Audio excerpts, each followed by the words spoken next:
बिस्मिल्लाहिर्रहमानिर्रहीम अस्सलाम वालेकुम वरहमतुल्लाहि वबरकातुहू। मुझे उम्मीद आप लोग सब खैरियत से होंगे।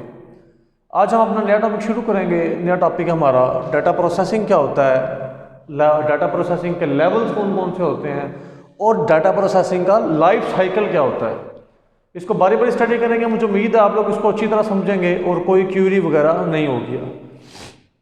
शुरू करते हैं। डाटा प्रोसेसिंग क्या होता है? The process of converting data into information. एक डाटा है और एक इंफॉर्मेशन है, दरमियान में प्रोसेसिंग है, ठीक है। अब वो सारे का सारा प्रोसेस कन्वर्ट करने का डाटा को इंफॉर्मेशन में, वो हमारे पास सारे का सारा प्रोसेस क्या है? डाटा प्रोसेसिंग, ठीक है। डाटा के ऊपर प्रोसेस होना, मिसाल के तौर पे हमने इनपुट दिया 2,2, अब उस पर प्रोसेसिंग हुई 2+2, यानी कि उसके ऊपर ऑपरेशन परफॉर्म हुआ प्रोसेसिंग के अंदर, प्लस का, एडिशन का, और हमारे पास आंसर आया 4। वो जो 2+2, ठीक है, वो थी, वो क्या थी? प्रोसेसिंग थी। अब ये सारे का सारा प्रोसेस डाटा को इंफॉर्मेशन में कन्वर्ट करना, ये क्या? सारे का सारा process data processing. Levels of data processing, इसके कितने लेवल्स होते हैं? 3 लेवल होते हैं। Manual data processing, mechanical data processing और electronic data processing. Manual data processing में हम क्या करते हैं? हम वो ऐसी प्रोसेसिंग जो हम अपने हाथ से खुद करते हैं बगैर किसी और चीज़ को इस्तेमाल किए, वो हमारे पास क्या है? Manual data processing. हम बाय हैंड सब कुछ करते हैं। मिसाल के तौर पे हमें अब एक प्लस का क्वेश्चन दे दिया गया या डिवीजन का क्वेश्चन दे दिया गया है, हमने उसकी डिवीजन खुद अपने हाथ से निकालनी है, और वो एक पॉइंट में भी अगर आंसर आता है तो हमने सारे का सारा वो आंसर अपने हाथ से करके उसे कैलकुलेट करना है। तो वो हमारे पास क्या है? Manual data processing. क्योंकि हम डाटा के ऊपर प्रोसेस कैसे कर रहे हैं? बाय हैंड कर रहे हैं, इसलिए वो क्या है? Manual data processing. Mechanical data processing, mechanical data processing क्या होती है?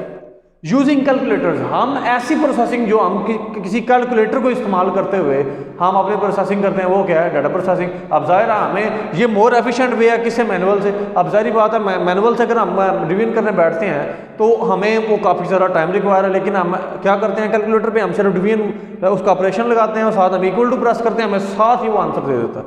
तो ये क्या सारी प्रोसेसिंग यूजिंग कैलकुलेटर्स, ये कौन सी हो सकती है? Mechanical data processing.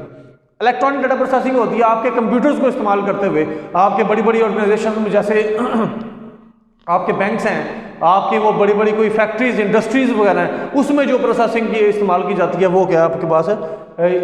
कंप्यूटर्स को इस्तेमाल करने के लिए वो क्या है? इलेक्ट्रॉनिक डाटा प्रोसेसिंग, यानी कि इलेक्ट्रॉनिकली डाटा के ऊपर आप प्रोसेस किया जाता है। अब जाहिर है हम छोटी मोटी कैलकुलेशन तो अपने हाथ से भी कर सकते हैं, हम कैलकुलेटर से भी इस्तेमाल करते हुए कर सकते हैं, लेकिन बड़ी बड़ी ऑर्गेनाइजेशन में, ठीक है, मिसाल के तौर पे जहाँ पे लाखों और करोड़ों का हिसाब होता है, वो सारे का सारा किससे प्रोसेस किया जाता है? आपके कैलकुलेटर से इलेक्ट्रॉनिकली डाटा प्रोसेस किया जाता है। डाटा प्रोसेसिंग लाइफ साइकिल के बारे में पढ़ लेते हैं। इसके लाइफ साइकिल में बेसिकली 3 चीज़ें आती हैं, एक इनपुट, एक प्रोसेसिंग और एक आउटपुट। ये हमने पहले भी स्टडी किया था, क्योंकि ये सारे का सारा प्रोसेस है डाटा को इंफॉर्मेशन में कन्वर्ट करने का। आउटपुट हमारे पास इंफॉर्मेशन होती है, इनपुट हमारे पास डाटा होता है, प्रोसेसिंग हमारे पास क्या होती है? ऑपरेशन वगैरह जो हम परफॉर्म करते हैं वो प्रोसेसिंग होती है। कलेक्शन, सबसे पहले देखें, आपने जिस डाटा को आपने प्रोसेस करना है वो डाटा भी तो आपके पास होना चाहिए। तो वो डाटा की हम सबसे पहले क्या करेंगे? उसकी कलेक्शन करेंगे जिसको हमने प्रोसेस करना है। Number 2, classification. मिसाल के तौर पे मैं कहता हूं कि मैं टीचर का और स्टूडेंट का डाटा क्या करना चाहता हूं, उसको कंबाइन करना चाहता हूं या उसको प्रोसेस करना चाहता हूं, तो मैं क्या करूंगा? उसके मुख्तलिफ कॉलम्स बनाऊंगा। टीचर का डाटा अलग करूंगा, स्टूडेंट का डाटा अलग करूंगा। वो सारे अलग जो हमने डाटा कर दिया, वो क्या कर दिया? क्लासीफाई कर दिया डाटा को, ठीक है, डाटा की क्लासिफिकेशन कर दिए ताकि हमें प्रोसेसिंग करने में आसानी हो। Number 3, input. अब जाहिर है अब हमने कैलकुलेट भी कर लिया, क्लासीफाई भी कर लिया, अब प्रोसेसिंग के लिए इनपुट भी तो देना पड़ेगा। हमने इनपुट देना, वो क्या? हमें जो कंप्यूटर को हम इनपुट देते हैं, हम कंप्यूटर को कोई चीज़ प्रोवाइड करते हैं, हम एंटर करते हैं, वो क्या हमारे पास है? इनपुट।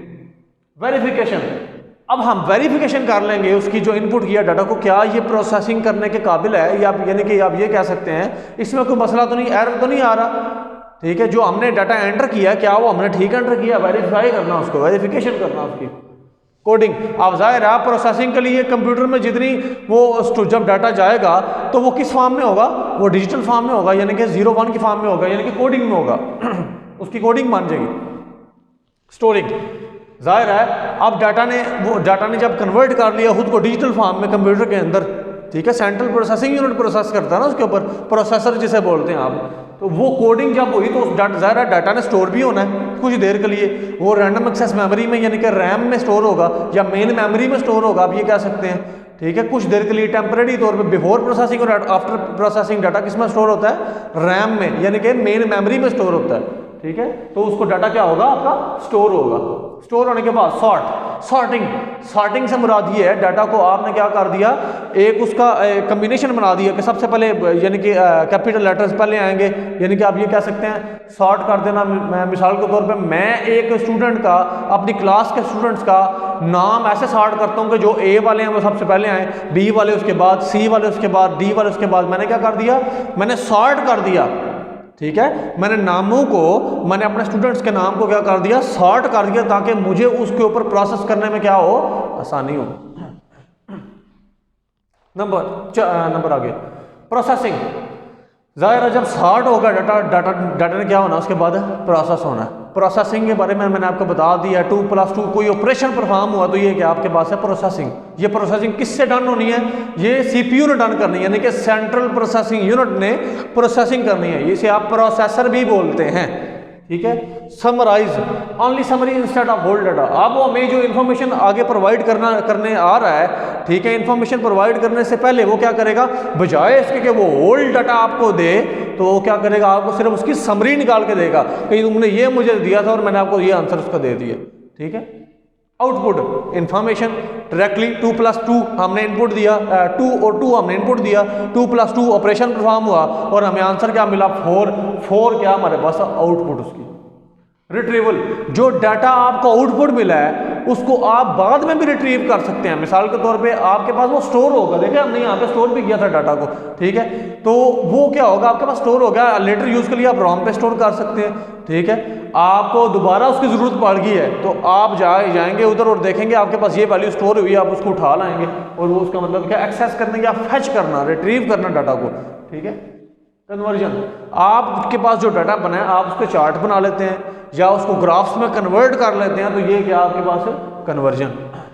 कम्युनिकेशन, आपने जो डाटा आपके पास प्रोसेस हुआ है, जो आउटपुट आया है, आप उसको किसी दूसरे को भी सेंड कर सकते हैं, ठीक है, कि एक डिवाइस से दूसरी डिवाइस में सेंड कर सकते हैं। ये क्या आपके पास कम्युनिकेशन हो रही है, कम्युनिकेट किया, डाटा ट्रांसफर किया एक जगह से दूसरी जगह।